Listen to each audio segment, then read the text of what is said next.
अच्छा, अब हम लोगों ने जब कॉपी ट्री को इम्प्लीमेंट कर लिया है तो हमारे पास जो असाइनमेंट ऑपरेटर है और जो कॉपी कंस्ट्रक्टर है उसे इम्प्लीमेंट करना फिर बहुत आसान हो जाएगा।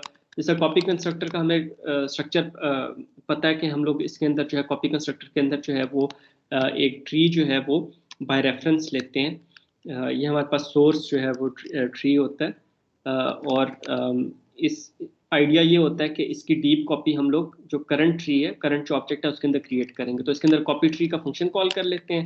इसे सोर्स का जो रूट पॉइंटर है, अब सोर्स यहाँ पे BST है, बी नोड नहीं है, BST है, ठीक है, क्योंकि कॉपी कंस्ट्रक्टर के अंदर अगर BST का कॉपी कंस्ट्रक्टर टाइप की हमारे पास एक ऑब्जेक्ट लेगा, ठीक है। तो सोर्स डॉट रूट हम लोग इसके अंदर उसका रूट नोड का एड्रेस लेते हैं, उसे कॉपी ट्री को पास कर देते हैं, और डेस्टिनेशन क्या हो जाएगी, जो करंट हमारे पास रूट नोड है वो इसकी जो है हमारे पास डेस्टिनेशन हो जाएगी। मतलब ये जो कॉपी क्रिएट होगी ये रूट के साथ जो है वो लिंक हो जाएगी। तो ये हमारे पास कॉपी कंस्ट्रक्टर इम्प्लीमेंट हो गया। और इसी तरह जब हम लोग ऑपरेटर इक्वल टू को हम लोग जो है वो करेंगे तो उसके भी पैरामीटर्स यही होते हैं, BST एम्परसेंड सोर्स, ठीक है। तो कॉपी कंस्ट्रक्टर के अंदर भी इक्वल टू के राइट साइड पे जो चीज़ होती है, ऑब्जेक्ट होता है, वो हमें एज अ सोर्स मिलता है, और उससे लेफ्ट साइड वाले में कॉपी कर लेंगे। तो यहाँ पे एक चीज़ का हम लोगों ने ख्याल करना है कि करंट जो ट्री है उसको एम्प्टी करना ज़रूरी है, क्योंकि हो सकता है जो कॉपी कंस्ट्रक्टर है उसके अंदर तो सोर्स जो जो करंट ऑब्जेक्ट है वो हमेशा एम्प्टी होगी, क्योंकि वो भी क्रिएट हो रही है। वो हमारे पास कॉपी कंस्ट्रक्टर है तो उस वक्त हमारे पास उसके अंदर कोई डाटा नहीं पड़ा होगा।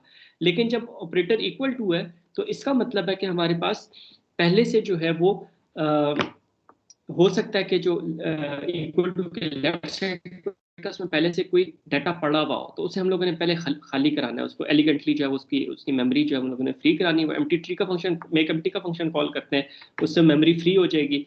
जब मेमोरी फ्री होगी तो फिर हम लोग कॉपी ट्री का फंक्शन कॉल कर लेते हैं, और कॉपी ट्री के अंदर वही काम करेंगे, सोर्स डॉट रूट पास कर देते हैं और रूट जो है वो हम लोग पास कर देते हैं। तो इससे हमारे पास क्या होगा कि हमारे पास जो है वो असाइनमेंट ऑपरेटर जो है वो हमारे पास इम्प्लीमेंट हो जाएगा, ठीक है। बाकी इसका क्लाइंट कोड जो है वो आप खुद देख सकते हैं। इसको अगर हम लोग कमेंट करते हैं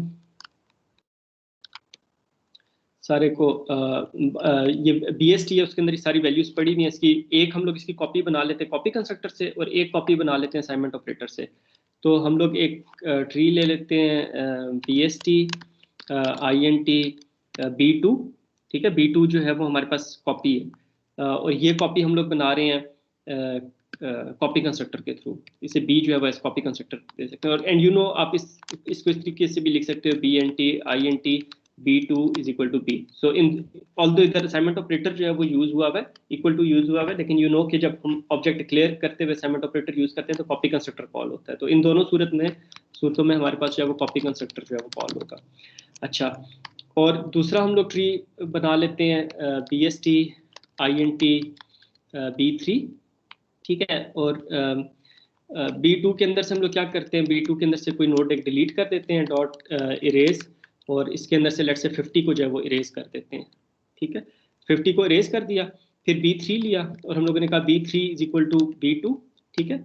और B3 के अंदर से जो है वो इरेज हम लोग करेंगे। जब B2 को इरेज 50 करेंगे तो B2 के रूट में क्या आ जाएगा,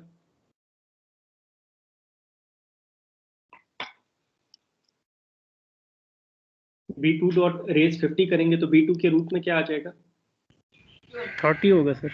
30 होगा। और B3 के अंदर से जो है वो हम लोग क्या करते हैं कि 30 को जो वो डिलीट कर देते हैं। तो पहले वाले उसके अंदर हमारे पास 1 2 3 1 2 3 4 5 6 7 8 9 10 11 वैल्यूज है। तो जब B2 को हम देखेंगे तो B को देखेंगे हमें 11 वैल्यूज मिलनी चाहिए, B2 के अंदर हमें जो है वो 10 वैल्यूज मिलनी चाहिए, B3 के अंदर जो है वो हमें 9 वैल्यूज मिलनी चाहिए, ठीक है। तो यहाँ पे हमारे पास ऑपरेटर इक्वल टू जो है वो कॉल हो रहा है। इनफैक्ट हम लोग ये कर रहे हैं B3 dot operator equal to, और इसे रेफरेंस के तौर पे B2 जो है पास कर रहे हैं। तो लेट्स डिस्प्ले दीज फंक्शंस। तो हम लोग डिस्प्ले करते हैं, पहले B को डिस्प्ले करते हैं, ठीक है, फिर B2 को डिस्प्ले करते हैं, फिर B3 को करते हैं। तो अगर हमारे पास कॉपीज जो है वो क्रिएट ना हुई हुई हैं तो हमें जो है वो चीज़ नजर आ जाएगी। लेट्स से इसको हम लोग लेवल ऑर्डर में करते हैं ताकि हमें पता चल जाए कि रूट नोड पे कौन सी नोड है, ठीक है। तो तीनों के लेवल ऑर्डर के अंदर हम लोग डिस्प्ले करते हैं। तो let's compile and run this thing. Let's hope we don't get an error. Okay, we didn't get an error. तो अब इसको हम लोग जब डिस्प्ले करते हैं तो अब आप देखो ये हमारे पास बी डिस्प्ले हुआ, ठीक है, उसके अंदर से 50 को इरेज किया तो हमारे पास 30 जो है वो हमारे पास रूट नोड पे आ गया, और 25 के राइट साइड पे हमारे पास जो है वो 28 आ गया।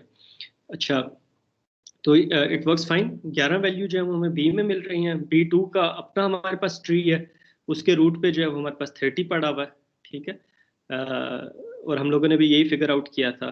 और फिर B3 के अंदर जो असाइनमेंट ऑपरेटर के थ्रू हम लोगों ने इसे इसे कॉल किया था, तो हमारे पास जो है वो फिर 30 जब हम लोग डिलीट करेंगे B2 में से तो रूट नोड पे जो 28 आ जाएगा, ठीक है। तो हम लोग जो है वो 28 जो है वो हमें सबसे पहले जो है वो नज़र आ रहा है, ठीक है। तो अपेरेंटली जो हमारा कोड था वो सही काम कर रहा है, और जो इसके अंदर कॉपी कंस्ट्रक्टर थे, असाइनमेंट ऑपरेटर जो ओवरलोड किया था, वो हमारे पास सही काम कर रहा है। तो यहाँ पे हमारे पास एडीटी जो है वो कंप्लीट हो गई है।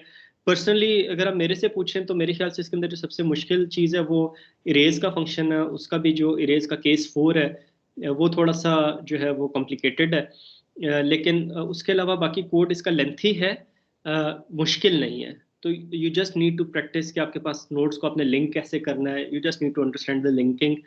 पॉइंटर पर रेफरेंस का आपको बहुत अच्छे तरीके से उसका यूजेज जो है वो आना चाहिए, आपको पता होना चाहिए।